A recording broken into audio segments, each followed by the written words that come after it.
ఈ వీడియోలో మనం మీకు ఇప్పటి వరకు తెలియని టాలీవుడ్ ఇంట్రెస్టింగ్ ఫ్యాక్ట్స్ గురించి మాట్లాడుకుందాం. ఈ ఫ్యాక్ట్స్ అయితే చాలా అంటే చాలా ఇంట్రెస్టింగ్ గా ఉంటాయి. వీలైతే వీడియోని ఎండ్ వరకు చూడడానికి ప్రయత్నించండి. మన టాలీవుడ్ లో సినిమాకి సంబంధించిన మూవీ సెట్స్ అయితే వేస్తూ ఉంటారన్నమాట. అయితే మన టాలీవుడ్ లో ఇప్పటి వరకు the most expensive and highly cost Tollywood set ఏదో మీకు తెలుసా? అది ఇంకేదో కాదు, మన బాహుబలి సినిమాది మాహిష్మతి కింగ్డమ్ సెట్. ఈ సెట్ వచ్చేసి రామోజీ ఫిలిం సిటీలో వేశారు. దాదాపు 30 క్రోర్స్ వరకు ఈ సెట్ కి అయితే బడ్జెట్ అయితే అయ్యిందనమాట. ఇదే ఇప్పటి వరకు మన టాలీవుడ్ లో మోస్ట్ హైయెస్ట్ బడ్జెట్ తీసుకున్న సెట్. ఫ్యాక్ట్ నెంబర్ 2, టాలీవుడ్ లో హీరోస్ ఫిలిం రిలీజ్ అవ్వగానే 24 అవర్స్ లో ఎంత రికార్డ్ ని క్రియేట్ చేసింది యూట్యూబ్ లో అని చెప్పేసి ఫ్యాన్స్ అయితే తెగ హంగామా చేస్తూ ఉంటారు కదా. But the first time Tollywood నుంచి Pushpa the Srivalli song within 24 hours లో 1 మిలియన్ లైక్స్ తోని నెంబర్ 1 పొజిషన్ లో ఉందన్నమాట. ఈ Srivalli song for the first time in Tollywood 24 hours లో 1 మిలియన్ లైక్స్ ని సంపాదించిన సాంగ్. ఫ్యాక్ట్ నెంబర్ 3, మనం ఇప్పటి వరకు చూసిన స్పేస్ సినిమాలన్నీ అన్ని హాలీవుడ్ నుంచే ఉంటాయి అన్నమాట. మోస్ట్లీ అంటే మనకి ఆ స్పేస్, ఆ అడ్వెంచర్ అంతా మనకి తెలుసుకున్నంత హాలీవుడ్ వల్లనే. కానీ మన టాలీవుడ్ లో స్పేస్ మీద కూడా ఒక సినిమా తీశారనమాట. అదే సినిమాలో కాదు, 2018 లో రిలీజ్ అయిన అంతరిక్షం సినిమా. ఈ సినిమాలో మన వరుణ్ తేజ్ గారు నటించారు. అండ్ ఇదే ఫర్ ద ఫస్ట్ టైం మన టాలీవుడ్ నుంచి ఈ స్పేస్ కి సంబంధించిన సినిమా అన్నమాట.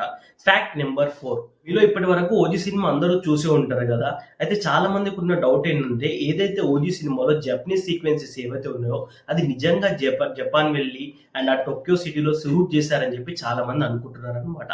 అయితే ఆ టోక్యో సిటీని మన హైదరాబాద్ కి తీసుకొచ్చారని మీకు తెలుసా?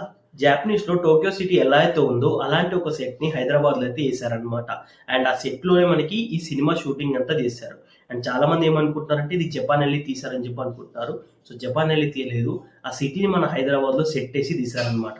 అండ్ ఫ్యాక్ట్ నెంబర్ 5, దేవరాలో మీరు యాక్షన్ సీన్స్ గమనిస్తే, అంటే ఏదైతే అండర్ వాటర్ సీక్వెన్స్ ఉంటుందో ఆ సీక్వెన్స్ అనేది చాలా అంటే చాలా రియలిస్టిక్ గా కనిపిస్తుంది మనకి. అంటే విఎఫ్ఎక్స్ టీమ్ చాలా ఎఫర్ట్స్ పెట్టిందని చెప్పొచ్చు. అయితే మనకి ఈ అండర్ వాటర్ సీక్వెన్స్ అన్ని మన టాలీవుడ్ సినిమాలలో ఎక్కువగా కనిపించేవి కాదు ఇంతకు ముందు వరకు. అండ్ చాలా అంటే చాలా తక్కువ ఫిలిమ్స్ లో ఉండేవి. అండ్ అది కూడా చిన్న చిన్న షార్ట్స్ మాత్రమే ఉండేవి. ఈ అండర్ వాటర్ సీక్వెన్స్ అనగానే మనకి ఫస్ట్ గుర్తొచ్చేది హాలీవుడ్ అనమాట. హాలీవుడ్ లో మోస్ట్ ఆఫ్ ది సినిమాస్ అన్ని అండర్ వాటర్ లో సీక్వెన్స్ ఉంటాయి.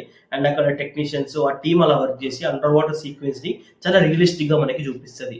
అయితే ఫర్ ద ఫస్ట్ టైం మన దేవరా సినిమాలో కూడా అట్లాంటి లార్జ్ స్కేల్ లో అండర్ వాటర్ సీక్వెన్స్ అయితే షూట్ చేశారనమాట. అండ్ ఈ సీక్వెన్స్ ని షూట్ చేయడం కోసం హాలీవుడ్ నుంచి స్టంట్ టీమ్ అయితే తీసుకున్నారనమాట.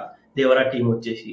అండ్ ఆ సీక్వెన్సెస్ ఏవో మీ అందరికీ తెలుసు, ఆ ఫైట్ సీక్వెన్సెస్ ఏవో అని చెప్పేసి నిజంగా చాలా రియలిస్టిక్ గా అండ్ చాలా క్లియర్ గా ఉంటుంది ఆ సీక్వెన్సెస్ అన్ని. ఫ్యాక్ట్ నెంబర్ 6, బాహుబలి సినిమా టైంలో మన ప్రభాస్ అన్న ఏ సినిమా చేయకుండా బాహుబలి సినిమాకి 5 years ఇచ్చాడని మనందరికీ తెలుసు.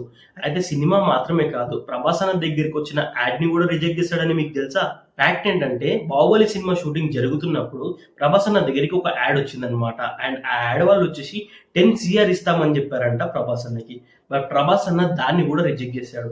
మోస్ట్ ప్రాబ్లమ్లీ యాడ్ షూటింగ్ ఎన్నో వద్ది, ఒక 3 days ఆర్ 4 days మ్యాక్స్, అంటే 10 days లో అదైతే కంప్లీట్ అయిపోద్ది. కానీ 10 CR వస్తున్నా కూడా దాన్ని పక్కన పెట్టి ఆ 10 days ని కూడా బాహుబలి కోసమే ఇచ్చాడు మన ప్రభాస్ అన్న. ఫ్యాక్ట్ నెంబర్ 7, అందరికీ రోబో సినిమా గుర్తుండే ఉంటది మన శంకర్ గారిది.